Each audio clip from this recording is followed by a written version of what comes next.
Westminster College, located in Salt Lake City, Utah, is a center of learning and cherished alma mater to thousands of professionals across the world.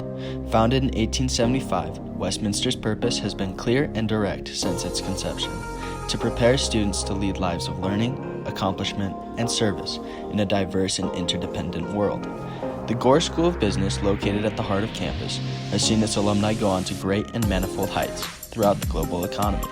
With a mission to prepare people who think critically, act responsibly, and make a difference, Gore sees its students go on to change the world. The following is a series of interviews featuring recent and near-term graduates of Westminster College's Bill and Vive Gore School of Business, hosted by Professor Richard Haskell.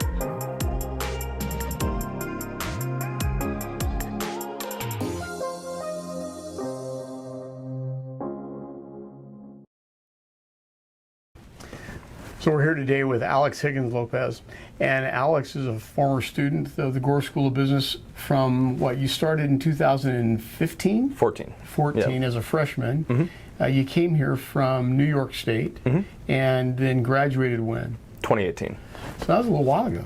Yeah, it seems like yesterday. But well, in fact, in your case, you made some pretty big transitions in those years. Yeah. So give us a sense of where you've come from. So where you were raised, where you did maybe some of your early education before coming to Westminster, and then talk a little bit about your Westminster experience.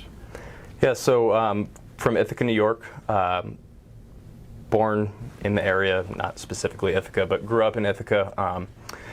Got really into skiing in elementary school, and then through high school. Ended up going to a ski academy in Lake Placid. A former student of the ski academy came to Westminster, recommended the school to my coach. He recommended it to me, some other teammates. And so I came, visited with a friend who was out here, and immediately loved it. At the time, I was not, I was a good student. My parents always, really made sure academics came first. Yep. But I just wanted to ski, and Westminster provided that opportunity. So, the first 2 years, doing my general classes at Westminster, wasn't really sure what I was going to do. But, I took macro with you my freshman year, enjoyed that. And, junior year comes around, and I was like, well, who's a professor I had a good relationship with, who I liked their class, liked their teaching style, because I need to figure out what I'm going to do. So, yeah, I think I just came over to your office. Yeah, I think it was about the barbecue. I don't think it had anything to do with the classes. I think it was all about the barbecue and the Dr. Pepper, right? Well, I think that came after. Okay, might have come after. Okay, all right. But, yeah, so came to talk to you. I knew I wanted to do something with business. I'd had a couple other ideas of what I wanted to do, but ultimately, I think I'd taken a couple other classes within the Gore School, and they were always my favorite classes at Westminster. The professors were great. It was interesting material. So yeah, I came over, and I had pretty good math skills. I'd always, it clicked easy for me in high school. So yeah, came over, talked to you, and then I think that semester I took my first finance class, or accounting class or something. So you ended up at Westminster because Utah was a good place to ski. Yep. Somebody that you knew thought Westminster was a good place to go. Yep. And you ended up in business and then finance just because you had a few classes you'd heard about the barbecue. I'm sure it's got something to do with that, because I know you like food, just like I do. And so finance was it. Yeah.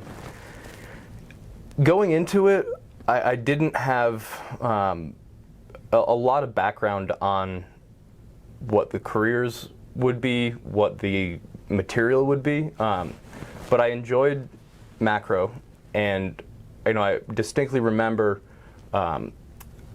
talking to you because I didn't really like micro as much.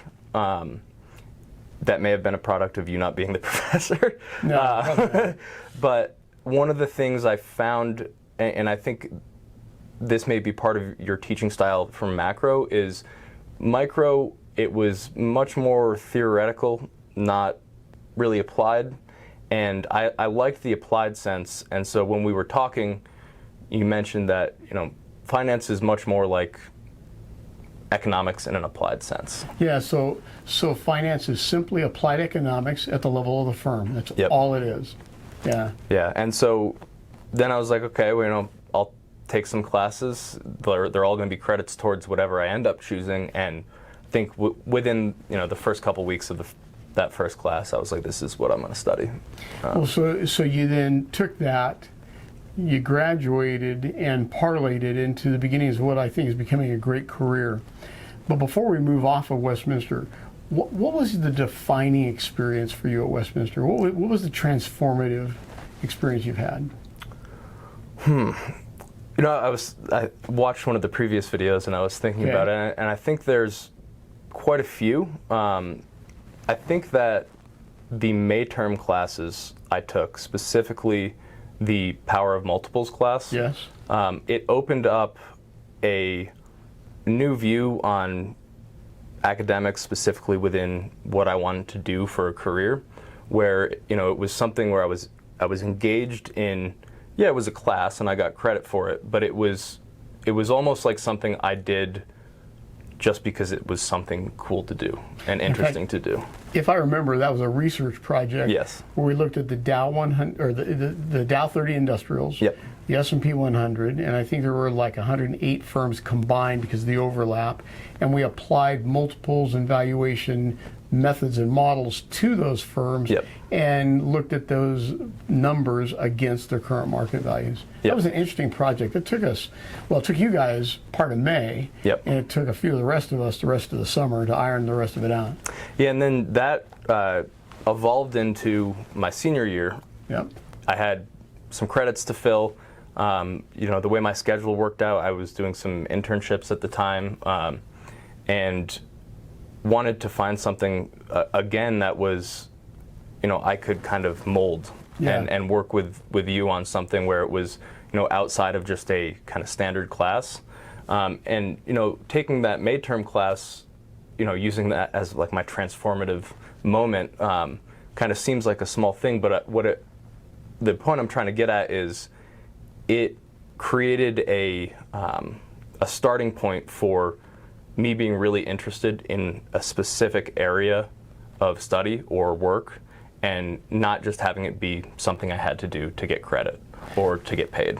Well, you dug into that pretty seriously, and you went a lot deeper than you had to go, and you did some macro. You learned how to do macros and what VBA, I guess, is what we technically call it. You became kind of an Excel maven in that process, and I think really refined a lot of what you had learned in the other classes and focused them there. Yeah, absolutely. Okay, so you graduated. Then what? So my senior year, I'd done an internship with Zions Bank the previous summer. Was going through the fall. Recruiting, especially in the finance industry, starts very early. And even though I'd done an internship, and I'm sure a lot of other students feel this way, you feel, even though Westminster prepares you very well, you still feel pretty unprepared. You don't know what you're doing. You're going into something that it's a totally new thing, and got an opportunity to apply for a position from Rob Patterson for a single-family office here in Salt Lake. And I applied. Interviews went well, and then the spring of my senior year, they had me come on as an intern with basically the understanding is if I performed well, I'd get converted to full-time analyst in a couple months. So ended up converting to the full-time position, and then for 3 years was in a number of different roles there, but starting as investment analyst, and then moved up to senior analyst at March 2020. The portfolio manager left and was essentially a senior analyst doing a ton of different functions, which was great. It ultimately I learned a lot more that way. But yeah, so did that, and then kind of in the midst of that decided I wanted to get my master's. Started the MSF program at the University of Utah, which has a number of other Westminster finance majors. Yes. About a year ago, switched over to Goldman, and I'm in their investment banking division now. So before we talk about your Goldman experience, you talk about the single family office. And you and I know what that means, but a lot of other people don't. Yeah. What is a single family office? So high net worth, or more often what's considered ultra high net worth individuals, will organize an entire investment company just to manage their wealth. It can come in a number of different forms. Sometimes there's, two families that come together and have all their assets managed together. The specific one I was working for was a single family office, so it was just one family, and the kind of exposure you get there is pretty broad, because it's a diversified investment vehicle that invests across all different asset classes, and also it's not just investing the money, it's generational planning, managing the money to the family's needs. So it can be pretty tailored and unique to each different situation, and tax management, different structures for different generations getting wealth passed down. So it can be a pretty dynamic place to work. I definitely enjoyed it. Well, I think it can be exciting because you get to know very personally not only what you're investing in, but who you're investing for. Yeah. And out of respect for the privacy of some of these households, we never talk about their names, Yep. of course, but I believe that this is a family where you've had exposure certainly to 2 generations, and maybe even now the beginnings of the 3rd, as some of the children in that family are beginning to have their own children. Yeah, it's one of the things I think is a great opportunity that you get when you go and work for a family office is, you get exposure to some pretty remarkable individuals, people who've done, amazing things Yes. with their life and their business. And so, that was an opportunity that, at face value, when I was just looking at the job opening, at the time I had no idea what a family office was. But I think, finding kind of hidden gems within the job market can be, kind of going a less traditional path, can actually have some great benefits. I know it did for me. So. Well, sure. And it paints a pretty compelling picture. So I got to ask the question, why on earth did you leave there and go to work for the behemoth, Goldman Sachs? So, I was very fortunate leaving my previous firm. It was, 100% amicable. I still have a good relationship with everybody there, which, I think that's really important whenever you're making a job transition. Never want to burn bridges. I think the main reason was, I started my career right out of college at a very small firm, which for me personally was really good because I wasn't exactly sure what I wanted to do. So I got exposure to a lot of different things. I got to work closely with people who taught me a lot. And after a couple of years, I felt ready to go to a larger name, which has its benefits for exit opportunities. And also I'm very interested in moving back to New York. My family's there. I really love New York City, and so it provided an opportunity for that. Well, Ithaca is beautiful. And I think there might be a little college not too far from there by the name of Cornell. Mm-hmm. And so you've got some really interesting opportunities there, but it's not a big metropolitan area where you can cut your finance teeth and earn your reputation. Yeah. So it's a couple hours from New York City, so it'll be a little drive to go see my parents, but hopefully they'll be coming down to visit me in the city more. There's beauty in that, Alex. You're close enough, you can go home anytime you want to, but just far enough away, you've got a good excuse not to when you don't. Yeah. I know that because my kids do that, and frankly, that's what I did. Okay, so now you're at Goldman Sachs. Mm-hmm. What are you doing, and what do you hope to do? So I'm an associate in the loan negotiations group. It's under the investment banking division. It's a team of primarily lawyers who work closely with the leveraged finance teams,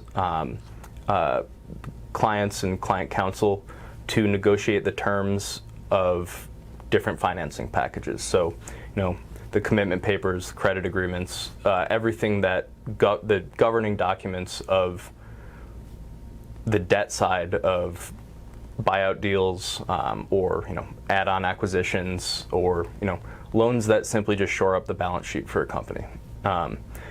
So there's a lot of different types of things we work on. It's more heavy on the legal work side of things than my experience has been.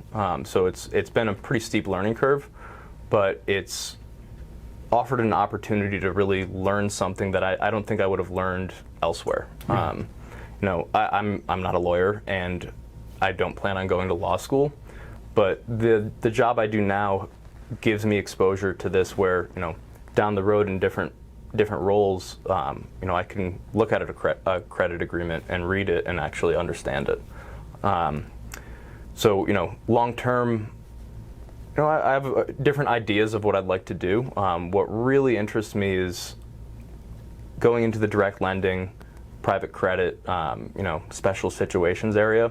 I'd done a bit of private equity work at my previous firm, and so being able to be in a position where I'm working closely with private equity firms, that's really what was a factor that made me choose the current job I have. But in this new role, I've learned a lot about the debt side of things, and I find that it's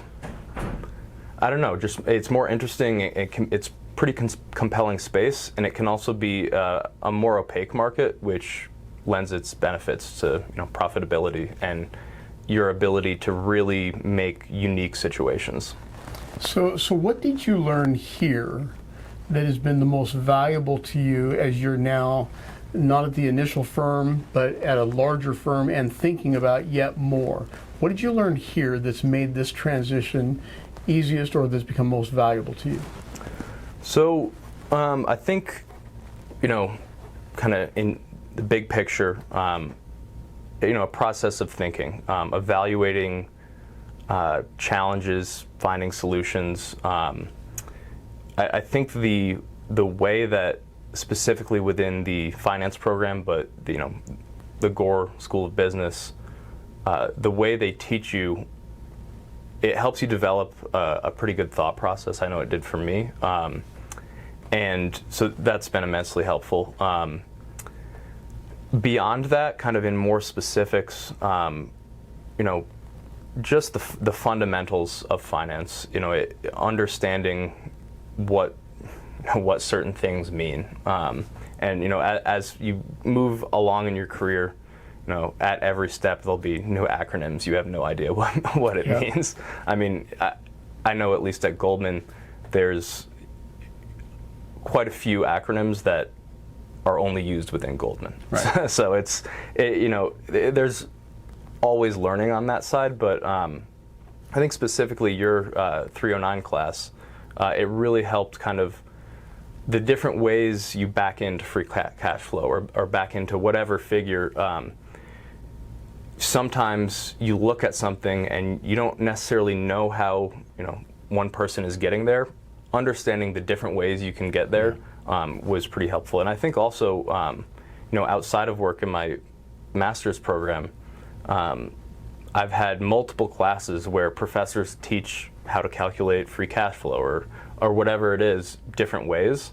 And I always have the Rick Haskell primers open so I can look at the different ways you've taught it and kind of see how they all relate to each other. Yeah, how are they the same? Yeah. And at the end of the day, they typically are exactly the same, just different terminology, right? Yeah. And one thing I've found, especially in the academic side of things, a lot of times you'll have a problem in a class where you have to calculate a certain number and you don't get full information. Right. They only give you a certain set of numbers, and so sometimes those numbers don't line up. I took a private equity buyouts class last semester, and it was mostly case-based, and the most frustrating thing was not getting 5 years of GAAP financials. Yep. So, yeah. Well, and in the academic setting, even though you don't think this is true at the time, but those cases are all nicely packaged and wrapped up with a ribbon on them. Yeah. You get into the real world and they're not as clean, they're not as complete, or there's a lot more information. You have to think, what does all this mean? Yeah. Well, you've done very, very well for yourself and are a great representative of the Gore School of Business. So you look at the rest of your career, you have some things you want to accomplish, but you got to feel great about how you're starting. Yeah, I mean, I've been really lucky. You know, I don't want to attribute it to all luck. I'm happy of the work I've done, Sure. but I've had a lot of people who really helped me get to where I am. You know, yourself, Lauren, Rob, Yep. the rest of the Gore School of Business, and you know, professional mentors have all really helped me kind of navigate things that are not necessarily clear. And so I owe a lot of that to all of you. I think, you know, for students or prospective students, one of the most valuable things you can gain from your time in college and even beyond it, you know, in a career, is creating relationships with people. Yeah. You know, if I just stuck my head down, didn't ask questions in the class, didn't stop by your office, you know, didn't actively pursue relationship with bosses, coworkers that, you know, where they could mentor me, I don't think I would have done what I've done. Well, I would tend to agree. I can remember many late afternoons or sometimes late evenings at whiteboards. Yep. And thinking, okay, how do we get here and what does that mean? Well, now you take that and think about the world in which you are launching your career. A lot's changed just in the few years since you graduated. Inflation, recession concerns, conflict. How does all that flavor where you go next? It's a tough question.